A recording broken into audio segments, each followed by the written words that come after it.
오늘 우리가 어떤 존재인가를 아는 것이 굉장히 중요하지요. 복음 안에서 발견되어진 내 자신의 정체성을 깨닫는 것이 굉장히 중요한데, 사도 바울은 로마의 감옥에 갇혀 있으면서도 불구하고 불안해하거나 힘들거나 죄수의 신분으로서의 그 과정 속에서 어려운 과정이지만 그곳에서 자신의 정체성을 분명하게 붙들고 있었기 때문에, 그렇기 때문에 흔들리지 않고 심지어는 순교하는 그 자리까지도 당당하게 갈 수 있었던 거예요.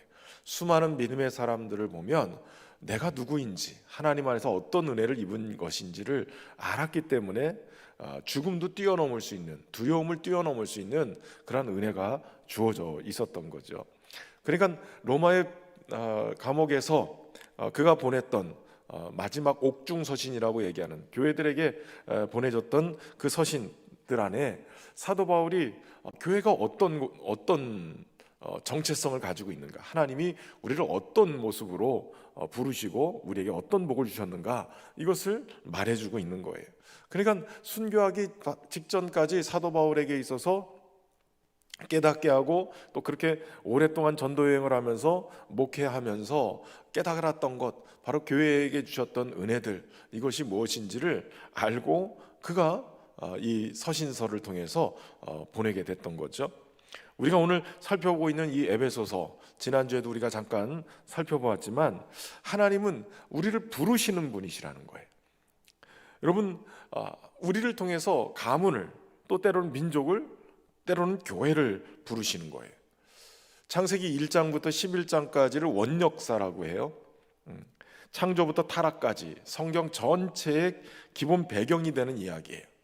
그런데 이 창조 이후에 타락한 인간의 후손 가인의 자손들로부터 그 자손의 쭉 이야기가 결국 바벨탑까지 가게 되고, 바벨탑의 이 이야기를 통해서 결국 인간의 소망 없음을 알게 되어져요. 타락한 인간이 결국은 노아의 홍수 사건으로 인해서 멸망을 당했다가 다시 소망으로 일어서게 됐는데, 또 다시 바벨탑을 쌓게 되는 거예요. 그런 과정들 속에서 결국은 이 타락한 인간의 소망이 없다, 이 얘기가 원역사 속에 그려지고 있는 거예요. 그래서 이 원역사의 마지막 부분 11장에 가다 보면 순족보 얘기만 나와요. 그러니까 타락한 인간의 본성이 결국은 하나님을 떠나고 하나님을 대적하게 되고, 그것이 결국은 가인의 후손, 아담의 족보, 이렇게 쭉 이어져 나오면서 소망 없는 인간의 모습을 보여줘요. 그런데 창세기 11장 27절부터 아브라함의 이야기가 등장을 해요. 데라의 족보가 시작될 때, 아브라함의 이 이야기가 시작될 때, 사실은 아비보다 먼저 죽은 자식의 모습이 먼저 등장해요. 데라의 족보는 이러하니라. 데라는 아브라함과 나홀과 하란을 낳고 하란은 롯을 낳았으며, 하란은 그 아비 데라보다 먼저 고향 갈대아인의 우르에서 죽었더라. 그러니까 아브라함 이야기가 시작되기도 전에 데라의 이야기 속에는 죽음의 이야기가 그려져 있는 거예요. 소망 없음을 계속 보여주고 있는 거죠.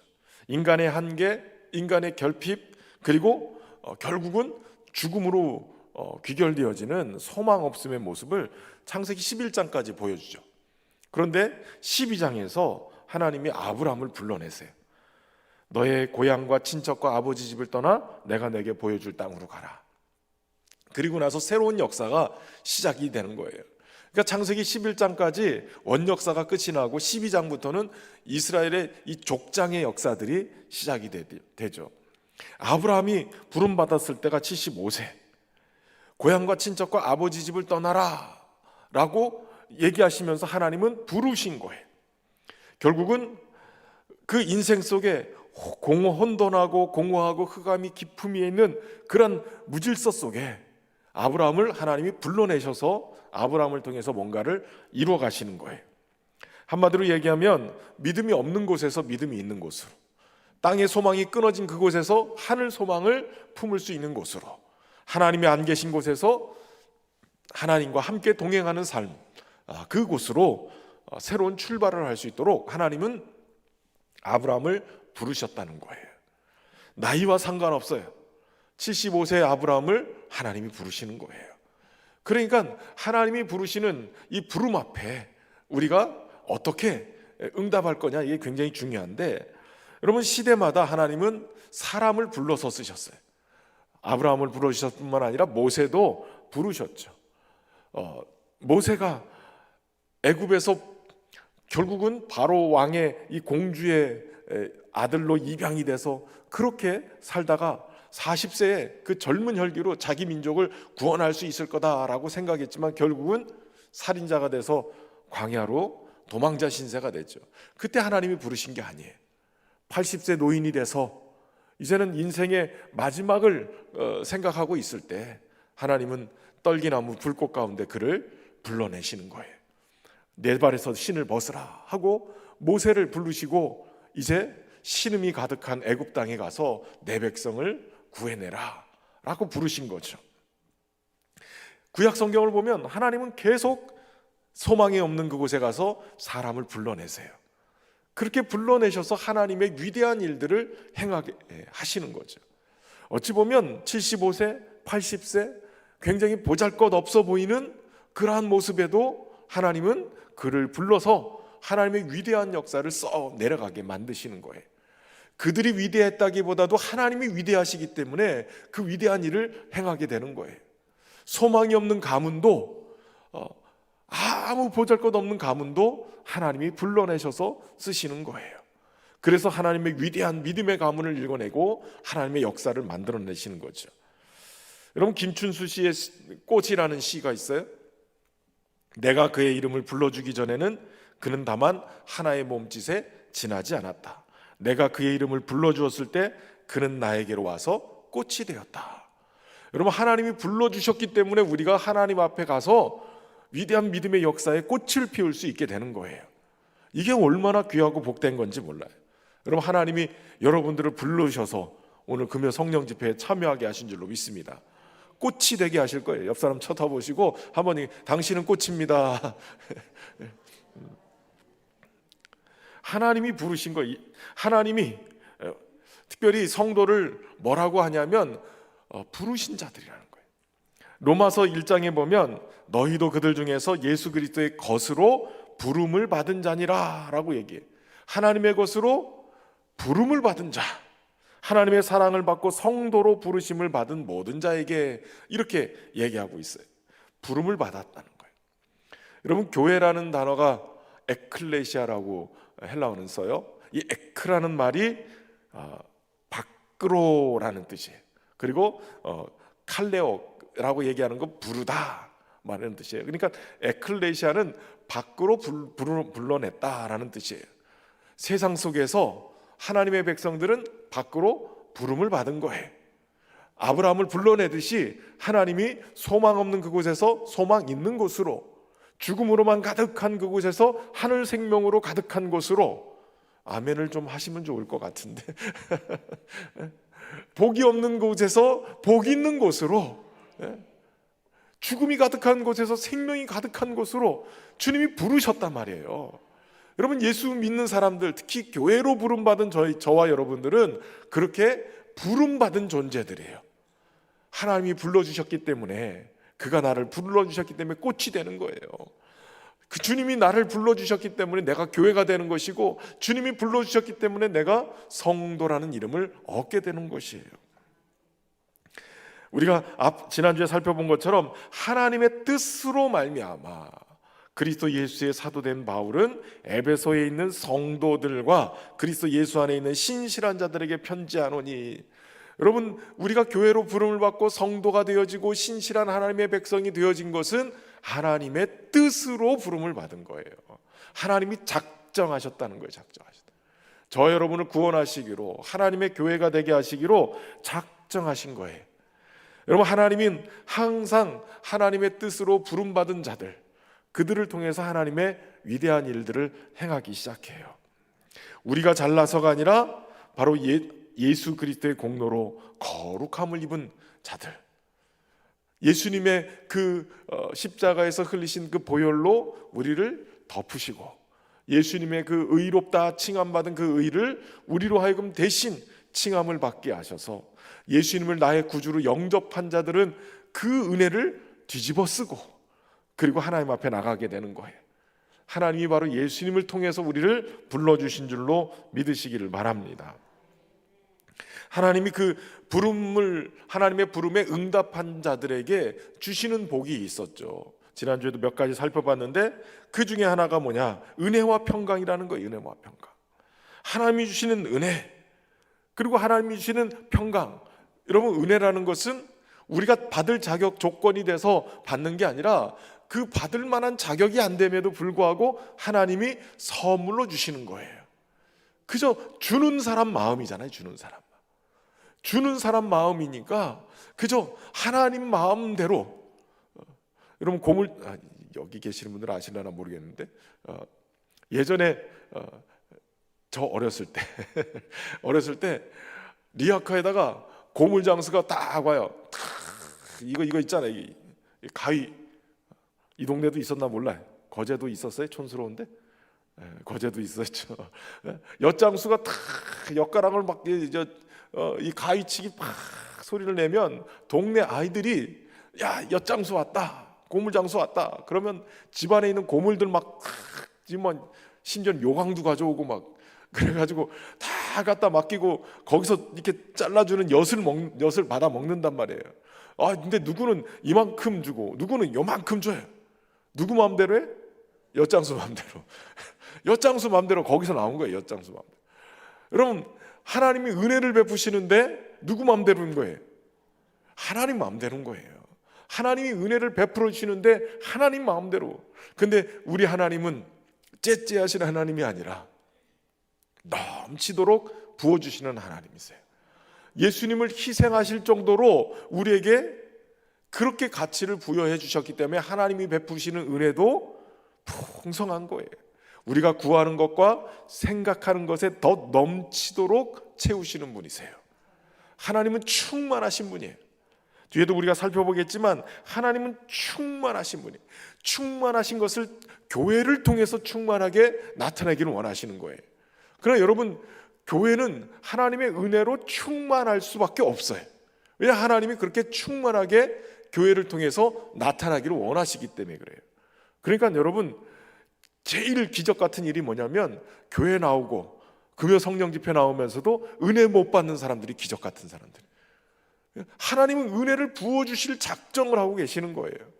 아예 너희가 구하는 것이나 생각하는 것보다 넘치도록 채우시는 하나님이신 거예요. 우리가 생각도 못한 것, 기적과 같은 일들을 우리에게 부어주실 줄로 믿습니다. 그게 은혜, 값없이 한없는 은혜를 베풀어 주시고 평강도 주시는 거예요. 여러분, 예수 그리스도 안에 있을 때 우리는 평안할 수 있어요. 하나님이 나의 하나님이 되셔서 지키고 보호하시고 주의 날개 아래 이렇게 탁 덮어주시니까 바람이 불어도 태풍이 와도 그 날개 아래서 평안할 수 있는 거죠. 환경과 상황이 내 안에서 내 삶의 자리에서 막 폭풍처럼 밀려와도 그래도 내가 주님 안에 있음을 깨달으면 주님이 주시는 평안이 우리의 마음과 생각을 지키시는 역사가 일어나게 되어져. 여러분, 그렇기 때문에 기도할 때 기도하는 사람들이 응답을 어떻게 깨닫느냐면 기도하다가 어느 순간인가 불안한 것이 평안함으로 찾아오면 그게 응답으로 우리에게 작동하기도 해요. 하나님이 내 기도를 받으시고 역사하시는구나. 여러분, 주님이 주시는 이 평강, 이것이 바로 주 예수 그리스도로부터 우리에게 주어지는 거예요. 그러니까 여러분, 우리에게 주시는 은혜와 평강은 누구를 통해서 오시는 거예요? 주 예수 그리스도를 통해서 오는 거예요. 그러니까 우리가 예수님께 시선을 집중하면, 안개 속에서도 주님을 바라보고 있으면, 그러면 주님이 오늘 우리에게 은혜와 평강을 베풀어 주실 줄로 믿습니다. 또 하나 어떤 복이 우리에게 있어요? 하늘에 속한 모든 신령한 복. 여러분, 하나님은 육체적인 복, 땅에 기름진 복뿐만 아니라 하늘의 신령한 복도 우리에게 주시는 분이세요. 그런데 이것이 바로 3절에 보면 바로 그리스도 안에서 하늘에 속한 모든 신령한 복을 우리에게 주신다고 그래요. 그리스도 안에서 우리에게 하늘에게 속한 신령한 복을 우리에게 주신다는 거예요. 그리스도 안에서, 이게 굉장히 중요해요. 여러분, 아들과 함께 우리에게 모든 것을 주시지 않겠느냐? 구하라, 찾으라, 두드리라. 여러분, 구하고 찾고 두드리면 아들과 함께 모든 것을 주시는 주님이 주실 줄로 믿습니다. 강청하시라는 거예요. 그런데 여기서 중요한 것이 바로 이 신령한 복이 하늘에 속한 복이다라고 얘기하는 이유가 뭐냐? 이 땅에 있는 우리에게 주어지지만 그것이 어디로부터 출발해서 오냐면 하늘에 계신 하나님으로부터, 하늘에 계신 그리스도로부터 우리에게 주어지는 복이기 때문에 하늘에 속한 신령한 복이라고 얘기하는 거예요. 그러니까 그 복의 온전한 형태는 우리가 천국 가서 그곳에서 누리게 될 것이지만, 그러나 하늘에 속한 이 신령한 복을 하나님이 오늘 우리에게, 그리스도 안에 있는 우리에게 누릴 수 있도록, 아니 조금만 맛볼 수 있도록 그렇게 해주신 거예요. 아파트 같은 거 이렇게 분양하기 전에 모델하우스 있잖아요. 모델하우스에 탁 가면 막 그 아파트가 어떤 구조로 되어 있고 어떻게 꾸미고 어떻게 하면 되겠구나라는 게 다 보이잖아요. 그걸 누리게 되는 거예요. 마트에 가면 시식코너 있잖아요. 시식코너 가면 다 봉지에 있는 거 다 먹는 게 아니라 조금씩이라도 이게 맛볼 수 있도록 하잖아요. 여러분, 그 맛보는 것만으로도 이게 무슨 맛인지 알잖아요. 모델하우스만 가봐도 이게 어떤 집인 줄 아는 것처럼 하늘의 신령한 복, 이것을 우리에게 맛배기로 주는 이것에 보여주시는 거예요. 물론 저기 시식코너 가서 이것저것 먹으면 배도 불러요. 그런데 여러분, 우리에게 주시는 은혜와 평강, 신령한 복은 충만하게 주시는 복이에요. 찔끔찔끔 주시고 맛배기로 보여주시는 게 아니라 지금 그리스도 안에 있으면 다 누리고 살 수 있도록 주시는 복인 거예요. 내 영혼이 은총 입어 중한 죄짐 벗고 보니 슬픔 많은 이 세상도 어떻게 바뀌어요? 천국으로 화하도다. 할렐루야 찬양하세. 내 모든 죄 사함 받고 주 예수와 동행하니 그 어디나 하늘나라. 죽어서 천국이 아니라 주 예수와 동행하면 그 어디나 하늘나라인 거예요. 주님이 다스리시고 주님이 통치하시니까 그 하나님 나라를 여기서 다 좀 맛보고 가셨으면 좋겠어요. 그냥 죽어서만 갈 생각하고 이 땅에선 지옥 같은 삶 살지 말고 주 예수와 동행하니 그 어디나 하늘나라. 주님이 주시는 은혜와 평강, 주님이 주시는 하늘의 신령한 복을 이 땅에서 막 누리면서, 여러분, 신령한 복을 맛보고 살면 이 땅에서 웬만한 맛집보다 더 나을걸요. 여러분, 우리의 영혼이 만족함을 누리는 그 만족은 세상에서 어디서도 찾아볼 수 없어요. 이번에도 이제 로드맵 컨퍼런스를 지난주 광고하고 다녀왔지만 저한테는 1년에 한 번씩 그 로드맵 패밀리 컨퍼런스가 굉장히 정말 귀한 시간이기도 해요. 여러 가지 의미에서이기도 하는데 사실은 저희 컨퍼런스가 항상 하는 데가 어디냐면 제주예요. 제주. 많은 분들이 제주라는 단어를 딱 듣는 순간에 아, 목사님 놀러 갔구나 이 생각할까 봐 제가 제주라는 단어를 안 써요. 오해하실까 봐. 그런데 제주를 놀러 간다라고 생각하는데 제주를 가는 이유가 있어요. 전국에서 목사님들이 오기 때문에 어느 한 곳을 육지에다가 정하면 이 오는 시간이 너무 오래 걸려요. 예전에 강원도 쪽에 한번 잡은 적이 있었는데 그 강원도에 가려니까 6시간, 7시간을 제가 간 기억이 있어요. 여기서 7시간을 운전해가지고 너무 멀리 가가지고 더 이상 거기서 하면 안 되겠다. 근데 전국에서 비행기만 타면 1시간 안에 도착하니까 그래서 제주에서 하는 거예요. 돈은 많이 들지만 그러나 그 컨퍼런스에 가면 쉬러 가는 게 아니에요. 저녁 집회 10시 넘어서 끝나면 또 조별 모임을 기수별 모임을 하고 그리고 또 이렇게 모임하면 일찍 들어가야 11시 반 12시예요. 그리고 7시부터 아침 식사를 하면서 그 멘토 하시는 교수님들이나 목사님들과 함께 식사하면서 같이 또 교제하고 계속 세미나 집회예요. 그런데 거기를 가는 이유가 뭐냐? 놀러 가는 게 아니라 가다 보면 여러분 집에서 이렇게 칼 이렇게 요리하기 위해서 도마에서 막 쓰다가 어느 날 보면 무디면 잘 안 들잖아요. 그럼 가서 숫돌로 갈든지 이렇게 하잖아요. 저한테서는 목회를 하다가 어느 순간인가 이게 무뎌졌다는 거나 아니면 내가 이거 방향을 잘못 잡고 있는 것 아닌가라고 느낄 때가 있어요. 그런데 꼭 그 수련회를 컨퍼런스를 가면 우리 이기현 목사님이 항상 기준을 잡아주세요. 이제 올해 은퇴를 하시게 되는데 수영록교에서 10년 동안 이기현 목사님하고 계속 있으면서 배우면서도 어느 순간인가 또 엇나가고 있었구나라고 생각을 했어요. 이번엔 첫째 날 집회 이기현 목사님 설교 끝나고 기도회 할 때 기도의 인도를 또 하필 저한테 맡겨주셔가지고 제가 또 20분 동안 기도의 인도를 하는데 기도의 인도를 메모를 막 해가지고 준비를 할 수도 있는데 제 평상시 성격 같으면 다 기도 제목 메모를 미리 준비해가지고 할 건데 그런데 그날만큼은 목사님 설교하시는 내용을 들으면서 제 가슴속에 막 팍팍 꽂혔어요. 내가 또 평안이 없이 막 달려오고만 있었구나. 코로나 지나면서 우리 교회가 사실은 뭐 제가 솔직한 얘기를 드릴게요. 예배당 건축하고 한 2년 정도 지나면서 우리 교회가 엄청나게 부흥했었어요. 예배 인원이 막 바글바글하고 확 올라갔어요. 거의 50% 정도는 올라갔던 것 같아요. 그랬는데 코로나가 딱 터지면서 확 꺾이고 그리고 금방 회복될 줄 알았는데 코로나 지나고서 2024년도까지 작년까지도 이 예배 인원 회복이 제대로 안 됐어요. 왜 그랬느냐? 거제에서 많은 인원들이 떠났잖아요. 지금 유치원이 다 문 닫을 정도로 젊은 가정들이 많이 떠났어요. 우리 교회에서도 매년 엄청난 인원이 떠났어요.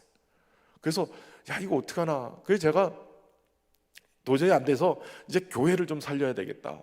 그런 마음으로 노예 임원도 다 때려치고 다른 거 하나도 안 하고 그냥 교회만 신경 쓰겠다고 그래서 작년에 아예 노예 정치니 뭐니 뭐 총대 가는 것도 다 포기하고 교회만 있겠습니다 하고 작년부터 붙들고 있었던 거잖아요.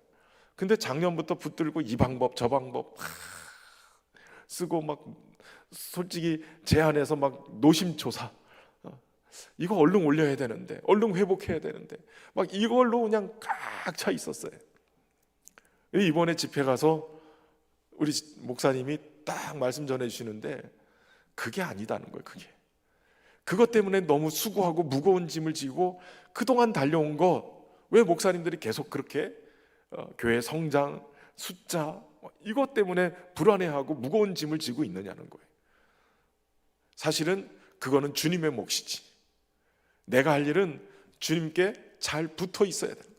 주님과의 깊은 교제와 주님과의 친밀함 속에 있어야지. 그래야 불안하지 않지. 내 존재를 성과주의에다가 딱 놓고 비교하니까 예배 인원이 조금만 줄어도 불안해하고 예배 인원이 조금 늘면 그러면 그 안에서 좀 안정감이 있고 그래도 이제 조금 올라가려나 봐 이래서 스트레스 덜 받고 성도들도 그렇잖아요. 직장에서 어느 정도 성과가 있으면 좀 안전하고 목표량을 달성하면 안전하지만 또 그렇지 않으면 막 불안해지고 안절부절하잖아요. 담임 목사님 저도 그러고 있더라고요. 이번에 가서 집회를 하면서 또 그 부분이 보인 거예요. 사실 작년에도 그 얘기를 들었는데 이게 또 다시 그러고 앉았더라고요. 제가 그 모습을 보면서 이 주님과의 깊은 교제, 주님과의 관계가 더 중요한데 복음 안에서 그 부분을 놓치고 또 다시 또 세상적인 방법으로 계속 불안해하고 있었구나, 무거워하고 있었구나. 그걸 보게 만드셨어요. 그러니까 저는 매번 컨퍼런스에 가서 내가 이 기준을 잡는 시간이 돼요. 그래서 이 목회가 정말 하나님이 기뻐하시는 목회 되게 해야 되는구나. 그러기 위해서는 항상 기준을 잡아주시기 때문에 저는 그 수련회가 굉장히 귀하고 복되거든요. 그래서 10년 동안 계속 수련회 할 때마다 한 2번 정도, 3번 정도만 빠지고 나머지는 하여튼 길을 쓰고 모든 걸 다 맡겨서 가는 거예요. 가서 기준을 잡고 와야 돼. 그렇게 무뎌졌던 칼날을 좀 다시 해내고 주님과의 관계, 그 기준 잡는 게 굉장히 중요하거든요. 여러분 어떠세요? 우리의 삶의 자리 자꾸 복음을 듣지 않으면 자꾸 놓쳐버려요. 하나님의 말씀의 기준을 놓쳐버리면 자꾸 세상 속에서 엇나가기 시작해. 또 다시 무거운 짐 수고하고 그러면서 평안이 없어요. 주님께 집중하고 주님 안에 있어야 평안이 나고 주님의 은혜가 우리를 붙잡아주고 복음 안에서 우리가 어떤 자인가를 알게 되어지는 거예요. 창세전에 그리스도 안에서 우리를 택하셔서 우리로 사랑 안에서 그 앞에 거룩하고 흠없게 하시려고 그의 기쁘신 뜻대로 우리를 예정하사 예수 그리스도로 말미암아 자기의 아들들이 되게 하셨으니, 예수님으로 말미암아 우리를 하나님의 자녀가 되게 만든 거예요. 하나님이 기뻐하시는 뜻대로 우리를 자녀 되게 하셨다는 거예요. 그 얘기는 여러분 우리가 어떤 성과를 만들어냈기 때문에 우리를 하나님이 기뻐하시는 게 아니에요.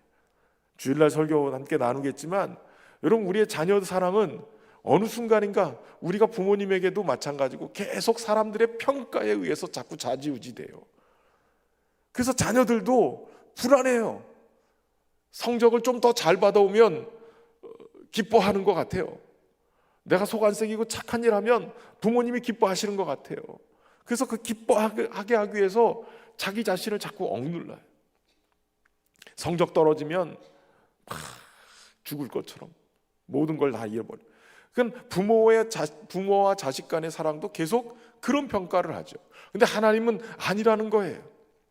우리가 아직 연약할 때, 죄인 되었을 때, 원수 되었을 때 예수 그리스도의 십자가 그것으로 우리에 대한 하나님의 사랑을 확증하셨다는 거예요. 하나님이 우리를 하나님의 아들들이 되게 하신 것은 주님이 기쁘신 뜻으로 기뻐하심으로 우리를 자녀 삼으셨다는 거예요. 그리고 우리를 예정하셨다는 거예요. 미리 하나님이 택하고 준비해 주셨다는 거예요. 여러분 자녀됨의 복, 눈치 보면서 하나님 섬기지 말고 하나님을 정말 한없으신 하나님의 그 크신 사랑 안에서 우리를 기뻐하시는 그 하나님의 그 사랑 안에서 눈치 보면서 눈칫밥 먹는 그러한 자녀가 되지 말고 복음 안에서 발견되어진 받아들여진 존재로 하나님을 사랑하며 살 수 있기를 주의 이름으로 축원합니다. 할렐루야. 우리 찬양합시다. 내 모습 이대로 사랑하시네.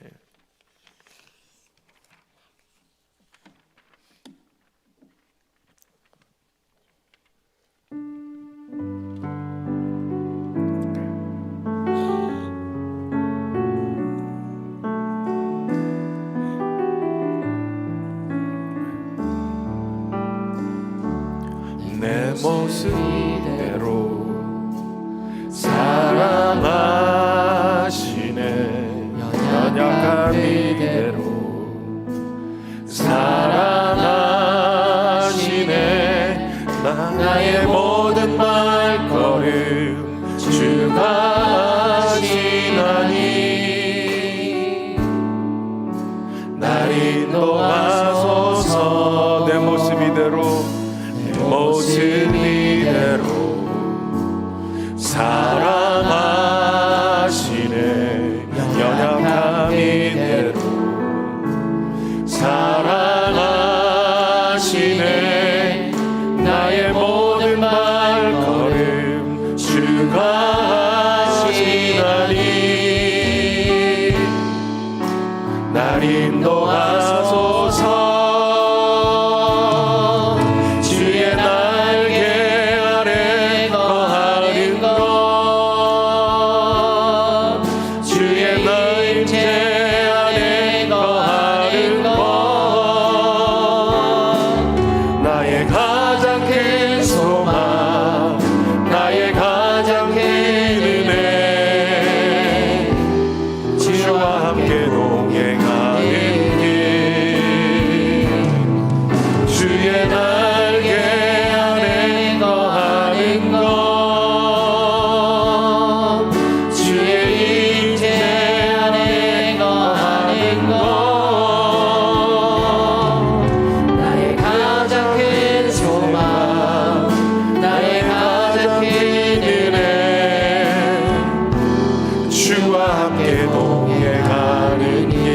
다시 한번 고백합시다. 내 모습 이대로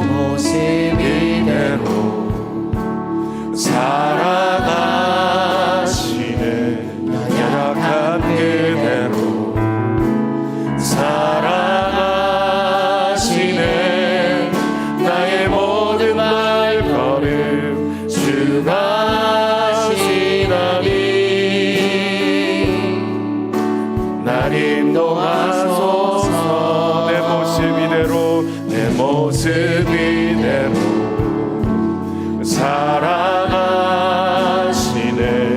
연약한 그대로 사랑하시네.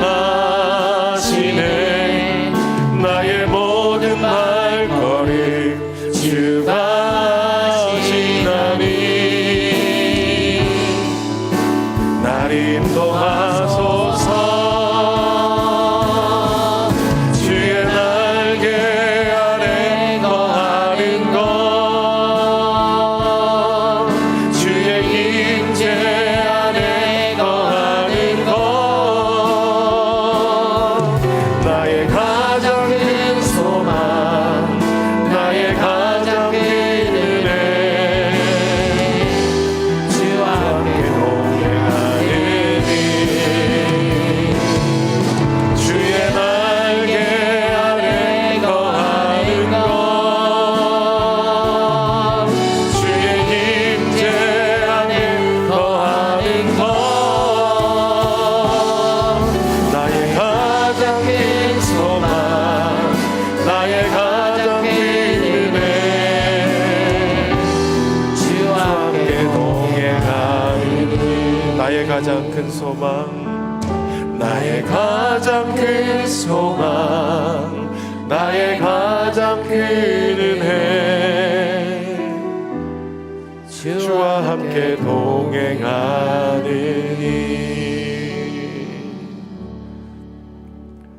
할렐루야. 여러분, 우리에게 가장 큰 소망, 가장 큰 은혜가 뭐예요?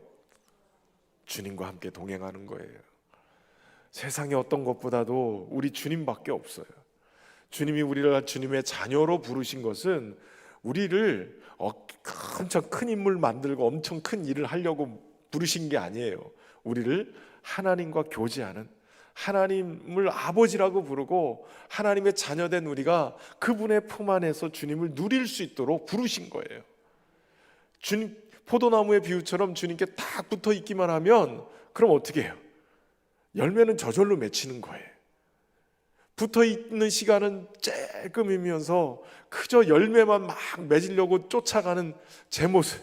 여러분, 목사도요, 정신 못 차리면 그냥 막 다른 일에 막 함몰되면 본질을 놓칠 때가 있어요.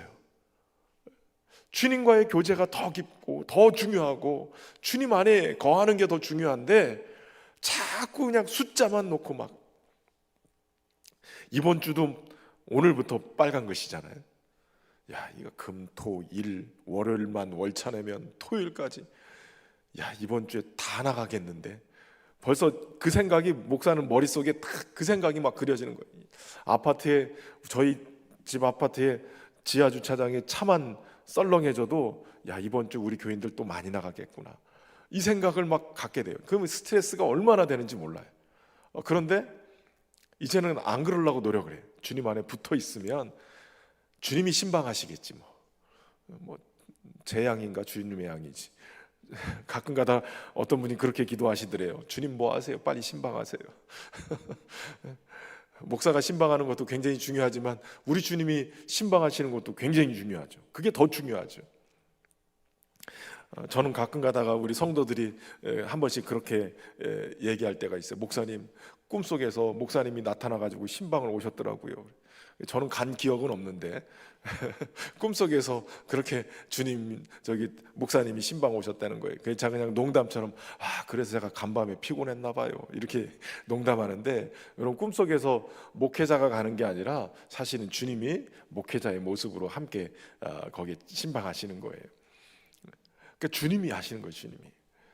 목회도 주님이 하시는 거고, 그러니까 목사도 성도도 우리 뭐 부서장이든 어디든 권사님이든 뭐 장로님이든 다 너나 할 것 없이 우리가 해야 될 일이 있어요. 그것은 주님께 잘 붙어 있는 거예요.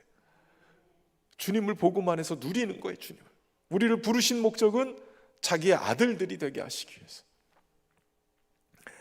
여러분, 사실 우리가 하나님과의 관계 안에서 깨진 것들이 있죠. 죄로 인해서 바로 하나님을 누려야 될 것을 하나님을 두려워하는 존재로 만들었어요. 아담아 어디 있느냐? 제가 벗었으므로 두려워하여 숨었나이다. 여러분, 죄의 결과는 하나님과의 관계를 깨트리는데 하나님을 무서운 아버지, 무서운 하나님으로 경험하게 만드는 거예요. 종교라는 이름으로 우리에게 찾아왔을 때 하나님은 조그만 죄도 때리시는 하나님, 자꾸 율법적인 것으로 우리에게 막 올가매서 조금만 주일날 빠지면 막 때리시는 하나님, 내가 열심히 믿음 생활 못하면 자꾸 혼내키시는 하나님으로만 경험하게 만들어요. 여러분, 율법 종교는 하나님을 자꾸 두려운 존재로 느끼게 만들어요. 일본에 갔더니 일본 하나님 그들에게 있어서 신은 두려운 존재인 거예요. 여러분, 우리 하나님은 어떤 분이세요? 두려운 분이시기도, 경외로우신 분이기도 해요. 어미하신 하나님이기도 하지만, 그러나 우리 주님은 우리에게 찾아오셨다고요. 연약한 인간의 몸을 입고 이 땅에 오셔서 우리의 연약함을 다 채율하신 분이시고, 우리의 아픔도 다 채율하신 분이고, 그렇기 때문에 주님이 오셔서 우리를 견인해 가시는 거예요. 우리를 끌고 가시는 거예요. 그 중에서 가장 주님이 십자가에서 피 흘리시면서 우리의 죄값을 치르시고 우리에게 주신 은혜가 뭐냐면 죄사함의 은혜예요. 죄를 씻어주시는 은혜. 여러분, 인간의 죄는 하나님과의 관계를 두려움으로 바꿨지만 예수님이 그 죄를 씻으시면서 죄의 값을 치르시면서 하나님을 우리 아버지로 부를 수 있도록, 아버지로 부를 수 있도록 만들어 놓으셨어요. 두려운 주님이 아니라, 두려운 하나님이 아니라 친밀하고 정말 우리를 사랑하시는 그 하나님, 사랑으로 확증하신, 십자가 위에서 우리의 사랑을 확증하신 그 하나님의 그 사랑을 경험하게끔 만드셨단 말이에요. 멀리 있었던 너희가 이제는 그리스도의 피로 가까워졌느니라. 죄의 결과 하나님을 두려워서 멀리 떨어지게 만들었으나, 그러나 예수님의 이 십자가의 보혈은 죄사함의 은총을 입어서 하나님을 가까이 경험할 수 있도록 만들어준 거예요. 여러분, 가끔 태풍이 오거나 이러면 전기가 끊기거나 물이 끊길 때가 있죠. 아파트에도 하루만 전기가 끊기면 어떤 일이 벌어져요.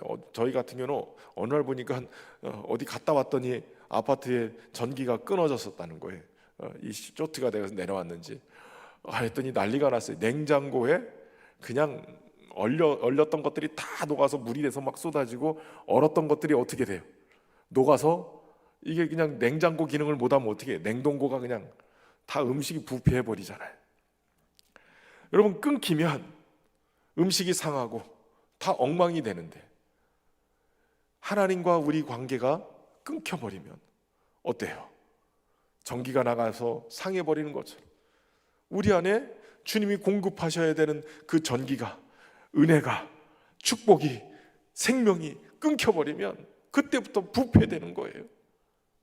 하나님과 관계가 끊겨버리면 그때부터 자꾸 세상 염려가 우리 안에 쳐들어오고 근심 걱정하게 되고, 경쟁사회 속에 어떻게든 살아남으려고 막 과도하게 자신을 막 수고하고 무거운 짐을 짊어지고 쉼이 없이 막 달려가기 시작하는 거예요.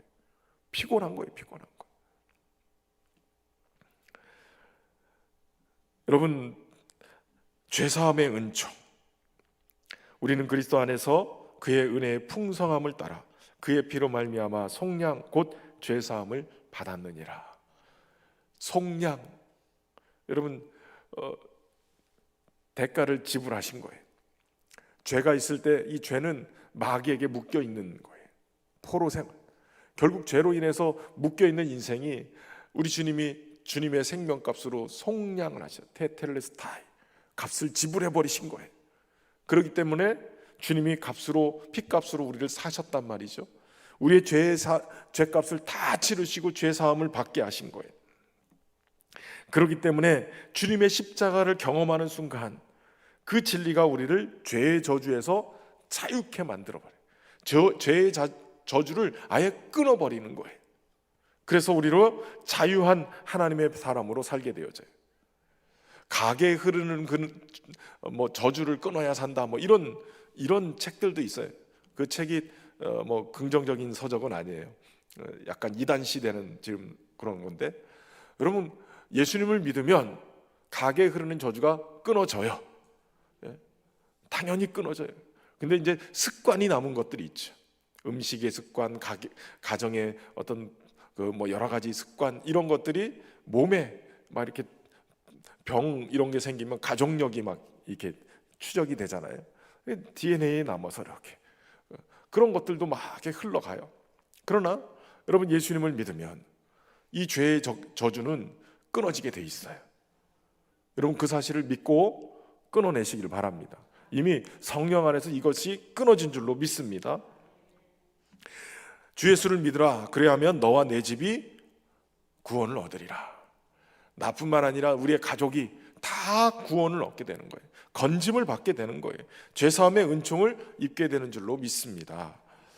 여기서 중요한 것이 우리는 그리스도 안에서 그의 은혜의 풍성함을 따라 그 피로 말미암아예요. 죄사함, 속량은 어떻게 일어나느냐? 주님의 은혜의 풍성함을 따라서. 여러분 주님의 은혜는 풍성하신 거예요. 누구에게만 해당되는 게 아니라 온 인류, 과거, 현재, 미래의 모든 인류를 다 죄사하고도 남는 값을 치르신 거예요. 누구는 죄사해 주시는데 그게 좀 모질라서 나한테는 적용이 안 되나 봐. 아니에요. 내 인생뿐만 아니라 우리의 후손들까지도 주님의 다 단번에 치르신 그 십자가의 속량은 완벽한 거예요. 이 사실을 여러분 믿고 따라가실 수 있기를 주의 이름으로 축원합니다. 그리고 또 다섯 번째 우리에게 주신 복이 뭐냐? 그것은 바로 우리에게 지혜와 총명을 넘치게 하신다는 거예요. 모든 지혜와 총명을 우리에게 넘치도록 부어주셨어요. 그래서 그 뜻의 비밀을 우리에게 알리십니다. 하나님께서 그리스도 안에서 그 기뻐하심을 따라서 때가 찬 경륜을 위해서 이것이 예정된 것이다라고 얘기해요. 자, 그 뜻의 비밀 할 때 이 뜻이라는 단어는 이루고자 원하거나 결심하는 것, 그리고 예정됐다라는 것은 앞에 놓였다, 제시하다, 목적했다, 결정했다라는 얘기예요. 하나님의 뜻이 준비가 돼서 이것이 이젠 꽉 들어차서 충만해져서 결국 그분의 이 섭리 가운데 우리에게 딱 드러난 것이라는 거예요. 그 놀라운 경륜, 우리에게 지혜와 총명을 주셔서 그래서 뭘 하게 하셨느냐면 바로 10절에 하늘에 있는 것이나 땅에 있는 것이 다 그리스도 안에서 통일되게 하셨다는 거예요. 여기서 통일되게 했다는 말은 하나로 함께 모였다라는 것이에요. 하늘에 있는 것이나 땅에 있는 것이 그리스도 안에서 하나로 모여졌다는 거예요. 이제는 이방인이나 이스라엘이나 다 하나 될 수 있게 만들었다. 찢기고 나뉘었던 민족이 오랜 갈등과 이 차별로 분열됐던 나라들이, 민족들이 다 그리스도 안에서 차별 없이 복음으로 다 하나님의 자녀가 되고 하나님 백성 되게 구원의 은총을 입고 죄사함의 은혜를 입고 죄의 저주에서 끊어내고 하나님의 축복의 사람 되게끔 만드는 것, 이거 다 되게끔 적용되게끔 만들어 주셨다는 거예요. 여러분, 저와 여러분에게 하나님의 이 놀라운 은혜를 경험하고 더 나아가서는 통일되는 역사 있길 바랍니다. 사실 교회 안에서도 하나 되기가 쉽지 않죠. 여전도회 안에서도, 사랑방 안에서도 서로 간에 막힌 담들이 있어요. 이게 참 안타까운 건데 이 막힌 담들이 우리 안에 있는 상처들 때문에 그래요. 다시는 상처받지 않으리라 결심하고 마음을 탁 닫아요. 그리고 항아리를 만들든 고슴도치가 됐든 가시를 탁 세워놓고 여기 건드리기만 해봐 이러고선 자꾸 거리를 둬요. 근데 사실은 우리가 세상 사는 게 다 그렇게 거리를 두고 살지요. 근데 교회 안에서는 사실은 주님이 통일되게 만드셨다고요. 이 죄사함의 은총을 통해서 우리를 하나님이 받으신 자로 치유와 회복의 은혜를 입게 만드시고 우리를 그리스도의 몸으로 하나 되게 만드셨어요. 문제는 그 은혜를 깊이 경험하지 못하니까 자꾸 우리 안에서 방어 기제가 작동을 해요. 이 상처 입은 영혼이 이 치유가 되지 않으면 또 다른 누군가를 상처를 계속 줘요. 나만 상처받는 것 같은데 그 사람도 사실은 이렇게 대해보면 그 사람이 주는 상처가 더 많을 수도 있어요. 그러니까 자꾸 우리는 다 나만 피해자처럼 그렇게 생각하는데 가만히 생각해보면 나 때문에 누군가도 또 상처를 받고 있어요. 근데 이게 좀 치유가 됐으면 좋겠어요. 교회는 바로 이것을 치유하시고 회복하시는 주님의 은혜 안에 있어요. 그렇기 때문에 은혜를 깊이 경험하면 우리 안에 있던 이 가시들이 자꾸 이렇게 불에 타서 이렇게 없어지는 것처럼 가시가 이게 뭉글뭉글하게 다 바뀌고 두리뭉실 둥글둥글하게 바꿔서 그렇게 평안한 가운데 이렇게 세워져 가는 거예요. 그러니까 교회가 자꾸 이게 막힌 다음 가시들 이게 은혜 성령의 불로 막 다 지져가지고 그냥 싹 없어지고 그러면서 더불어서 그냥 끌어안고 하나 되는 역사들, 그런 역사들이 있어야죠. 저는 우리 신현교회가 그런 면에서 정말 하나 된 교회로 함께 그냥 똘똘 뭉치는 은혜가 있기를 소망합니다. 여러분 빈틈이 보이지 않아요? 빈틈이. 제가 한동안 막 저희 아내의 얘기를 여러 번 했어요. 저는 이제 저희 아내의 얘기를 왜 하냐면 아내의 얘기를 자꾸 하는 게 막 팔불출이다, 뭐 나지 아니하는 게 좋다, 뭐 이렇게 얘기도 하고 뭐 얘기를 하시는 분들이 계시는데 왜 하냐면 빈틈이 있으면 자꾸 이렇게 들어오는 그러한 위기를 목회자들이 경험하기 때문에 그래요. 그래서 빈틈을 안 보이려고 제가 이렇게 일부러 저하고 저희 아내가 싸워도 빈틈이 없도록 여러분 교회에 빈틈이 보이면 이단들이 거기를 막 치고 들어와요. 신천지 같은 경우는 부부싸움 한 것도 다 이게 들어와 있는 사람들에 의해서 보고를 다 해준다잖아요. 남편과 아내가 이것 때문에 싸웠다 이걸 보고하면 이 사랑방에서 이 보고를 받아들고 딱 전달하면 그쪽에서 이걸 받아가지고 다른 사람이 와가지고 아이 뭐 부부싸움 한 것 같은데 뭐 이러면서 얘기하면서 신령한 것처럼 얘기한대잖아요. 그래가지고선 빈틈이 보이면 안 돼요, 여러분. 여전도회든 남성교회든 사랑방에서든 뭐가 빈틈이 보여서 투덜대기 시작하면 목욕탕에서 투덜대잖아요. 신천지에 다 보고가 된다니까요. 그래서 그 빈틈을 차고 막 들어와요. 이단들이 그렇게 치밀하게 해요. 그렇기 때문에 하나 되는 것 이거 굉장히 중요해요. 우리 교회가 연합하고 하나 되는 것 이 일을 위해서 기도하시고 함께 하시길 바랍니다. 그리고 그 안에서 기업이 되게 하시는 거예요. 기업이 되게 하시는. 어떤 복이 있냐? 하나님이 우리를 기업되게 만드신 거예요. 여러분 기업은 이번에 오늘 아침에 경제 뉴스 이렇게 보다 보니까 SK 하이닉스, 삼성 반도체 뭐 작년에 그러니까 올 전반기에 반도체를 통해서 우리나라 경제 이 막 성장률이 국가 다른 데서 신용 평가 단체 이런 데서는 올해 우리나라가 이 성장률을 0.9%인가 그거밖에 성장률을 안 받았는데 평가를 못 받았는데 생각보다 더 많이 성장한 거예요. 거의 2% 가까이 1.9%인가 성장을 한 거예요. 2배 가까이 성장을 했어요. 어떻게 그랬나 봤더니 반도체에서 엄청나게 벌어들였어요. 어마어마하게 벌어들였더라고요. 우리나라 국가 경제를 확 끌어올릴 만큼 어마어마하게 올린 거예요. 잘 키운 대기업, 잘 키운 반도체, 뭐 잘 키운 조선 이런 데가 잘 호황을 이루면 국가 경쟁력이 쫙 올라가는 거예요. 잘 키운 믿음의 사람들, 여러분들을 기업으로 삼으셨다니까요. 그래서 기업으로 삼은 여러분들이 믿음으로 하나님 앞에 반응하고 하나님 앞에 순종하면 이를 통해서 하나님이 일하실 일들이 어마어마하게 성장하는 거예요. 특별히 금요 성령 집회에 나오는 여러분들은 우리 교회의 기도의 이게 동력이에요, 동력. 여러분들이 오늘 이렇게 앉은 자리는 책임지셔야 돼. 거기 사방으로 한 10m 정도. 여기서 기도하셔야 주일날 옆에 있던 사람들이 막 그 자리에 앉기만 해도 은혜를 받고 막 이래야 된다는 말이에요. 기도의 문이 열리면 하나님의 역사가 여러분들의 기업을 통해서 교회가 막 부릴 때 일어나는 역사가 있게 되는 거죠.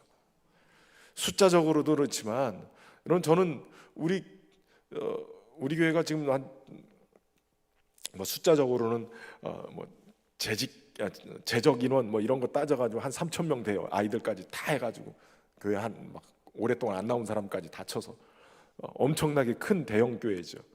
그런데 그렇다고 많다라고 생각이 안 들어요. 주일날 낮 예배는 한 1,200명 정도 모여요. 근데 우리 거제 지역에 몇 명이나 있어요. 아무리 줄어서도 23만이에요. 23만에 기껏해야 3,000명 해도 몇 프로 되지도 않아요. 아직도 구원해야 될 하나님의 백성들이 많은 거예요. 교회 학교도 마찬가지도. 어린이들이 없고 막 유치원생이 없다 그래도 아직도 애들 키즈 카페 가면 애들 바글바글해요. 그러니까 전도할 대상이 너무 많은 거예요.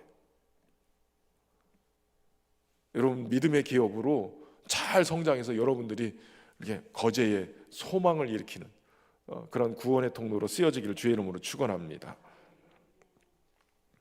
이 일을 위해서 보증으로 성령을 주셨다는 거예요. 약속의 성령이 오셔서 뭐 하시냐? 인치시는 복을 주셔. 인쳤다는 얘기는 도장 찍었다는 얘기잖아요. 성령이 우리 안에 오셨어요. 그 성령은 약속의 성령이에요.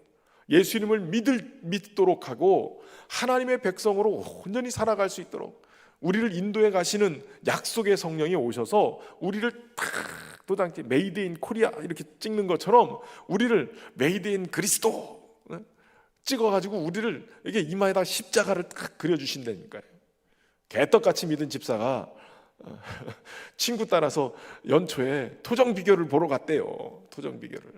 근데 토정 비결을 딱 보러 갔는데 이 개떡같이 믿는 집사가 딱 옆에서 친구가 이렇게 토정 비결 보는데 사주팔자 이렇게 막 보고 있는데 옆에 가서 딱 있었더니 이분이 데려다가 우리 친구 이 사람 좀 봐달라고 막 얘기를 했다는 거예요. 개떡 같은 집사가 가서 앉았는데 보는 점쟁이가 쳐다보니 교회나 잘 다녀 이러더래요. 교회나 잘 다녀. 이마에 이렇게 십자가 표시가 돼 있대요. 예수 믿는 사람들은. 그러니까 귀신 들려서 점치는 사람들은 예수 믿는 게 다 보인다니까요. 소속이 다른다는 거예요. 여러분, 하나님이 성령을 통해서 우리를 하나님의 사람, 예수님의 사람으로 인쳐 주신 거예요. 도장 딱 찍어 주신 거예요. 그러니까 그 안에서 살아갈 수 있기를 주의 이름으로 축원합니다. 이렇게 하신 이유는 바로 우리를 그분의 영광을 드러내는 찬송이 되게 하기 위해서예요. 어디를 가든지 여러분들이 신현교회 아무개다라고 얘기하면 신현교회라는 이름을 딱 붙이고 다니는 거 아니에요. 잘하면 칭찬받는 거고 못하면 신현교회 담임 목사 누구냐고 그러고 물어볼 거예요. 여러분, 그러니까 이름표 하나 다 붙이는 것만으로도 내가 어떤 사람인가에 따라서 이게 달라지는 거예요. 하나님 우리를 부르시고 이렇게 놀라운 복으로 충만하게 채우시는 목적이 뭐냐? 그분의 영광에 찬송이 되게 하려 하시는 거예요. 그분을 드러내는, 하나님이 영광을 받으실 수 있도록, 하나님이 도대체 네 집 자식이야, 이렇게 기가 막히게 일을 잘해, 이렇게 영광스러운 일, 너 도대체 누가 부모야? 누구 내 자녀야? 이럴 때 부모의 이름이 자랑스러워지는 것처럼 우리가 가는 곳곳마다 그런 일이 벌어지는 거죠.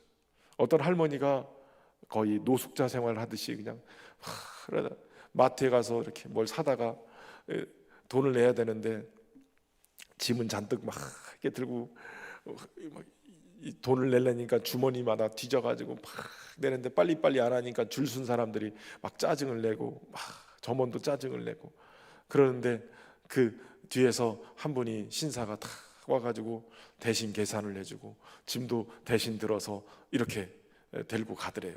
근데 그 할머니가 쳐다보면서 젊은이가 왜 나를 이렇게 도와주냐고 혹시 나 같은 할머니가 있는 거 아니냐고 이렇게 물었대요. 그랬더니 그분이 한다 소리가 아니요, 난 할머니 벌써 돌아가셨는데 우리 제가 사랑하는 예수님이 이렇게 하라고 시켰어요. 그렇게 얘기하니까 이 할머니가 대뜸 한다 소리가 그럴 줄 알았어. 당신네들 같은 사람들이 주로 이런 일을 하더라고. 그렇게 얘기를 하는 걸 딱 듣고 누가 그러더래요. 당신네들 같은 사람들, 당신네 같은 사람들. 그 얘기가 무슨 얘기냐면 한두 번이 아니었다는 거예요. 예수 믿는 사람이 자기를 도와주고 자기를 이렇게 옆에서 힘써줬던 것, 이게 한두 사람이 아니었다는 거죠. 여러분, 예수 믿는 사람들은 금방 내가 이 일을 통해서 그 사람이 전도가 안 돼도 계속 심어야 돼요. 심다 보면 어느 날 그런 역사가 일어나게 되는 거죠. 여러분, 그리움이라는 것은 그 사람이 아니면 해결이 안 된대요. 근데 외로움이라는 것은 누구라도 위로가 될 수 있대요.